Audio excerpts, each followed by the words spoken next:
Aujourd'hui, j'ai trouvé celui à qui me confier, car ses paroles ont embrassé mon cœur, m'ont redonné la joie de vivre, allumant la flamme du vrai bonheur, l'assurance de mon salut. Prends-moi dans tes bras, amène-moi où tu voudras, j'irai avec toi, par ma foi je vivrai pour toi.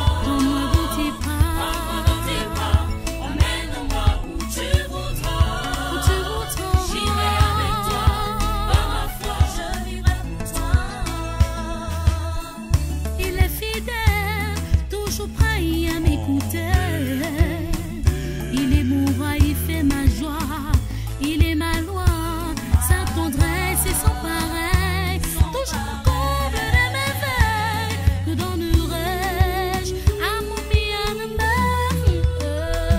Je chanterai un chant d'amour à ceux. Bonjour, chers frères, bonjour, chères sœurs dans le Seigneur. Bienvenue à cette matinale de prière du 22 juillet 2014. Avant de commencer, prenons le temps d'une pause de musique religieuse.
Chers frères, chères sœurs, nous allons lire la parole de Dieu ce matin dans l'Ancien Testament, le livre d'Exode, le chapitre 33, les versets 7 à 11. Donc voici le contenu. Moïse prit la tente et la dressa hors du camp à quelque distance.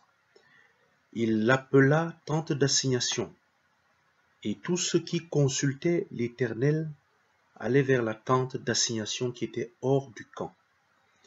Lorsque Moïse se rendait à la tente, tout le peuple se levait, chacun se levait à l'entrée de sa tente et suivait des yeux Moïse jusqu'à ce qu'il fût entré dans la tente.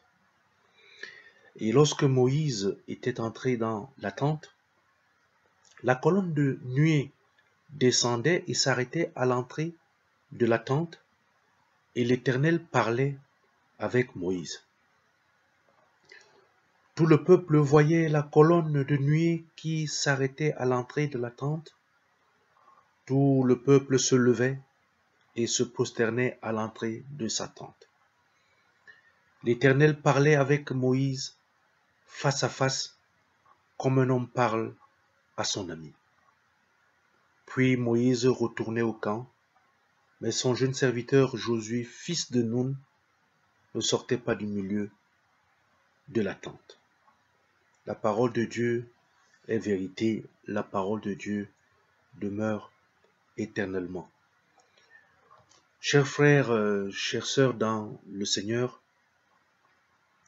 ce matin, nous sommes en présence d'une relation particulière que Moïse entretient avec Dieu.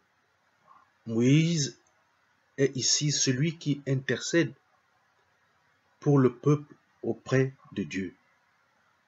On voit l'attachement ici de ce peuple qui veut rester dans une relation avec l'Éternel, l'attachement que ce peuple a avec Moïse.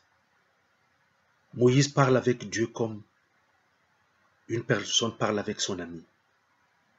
Mais pour nous, dans le temps actuel, c'est Jésus qui est celui qui intercède auprès de Dieu pour ceux qui croient en lui et ceux qui croient en Dieu.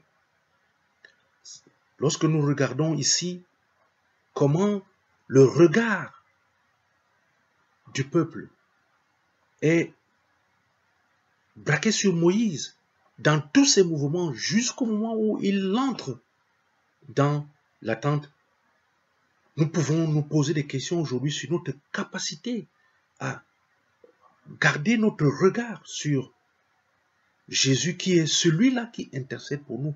C'est lui qui est le chemin qui nous conduit au Père. Quelle est notre capacité aujourd'hui à garder le regard fixé, à ne pas quitter Jésus du regard, à ne pas quitter Jésus un seul moment des yeux? Chers frères, pour cette journée du 22 juillet, au moment où tu te lèves, au moment où tu vas sortir, ta prière doit être simple. Seigneur, je voudrais que tu gardes mes yeux fixés sur ton Fils Jésus. Je voudrais, Seigneur, que tu permettes que mon regard n'aille nulle part ailleurs que sur ton Fils Jésus-Christ, car c'est lui qui est mon Seigneur, c'est lui qui est mon Sauveur. Seigneur, fais que je garde une communion permanente avec ton Fils Jésus tout au long de cette journée. Et en son nom, fais-le pour moi. Bien-aimés dans le Seigneur, voilà quelle est la prière qui doit être la nôtre en ce jour. Prions le Seigneur. Seigneur notre Dieu, voici une journée de vie que tu nous donnes. Seigneur, nous voulons dans la circonstance qui avait le regard sur Moïse en permanence, parce qu'il savait que Moïse le bien qu'ils avaient passé par lui pour poser des problèmes afin que Moïse les arrête. Jésus est celui-là qui est notre interprète, notre avocat auprès de Dieu. Seigneur, fais que toute cette journée, que nous soyons comme nous. Fais, Seigneur, que cette journée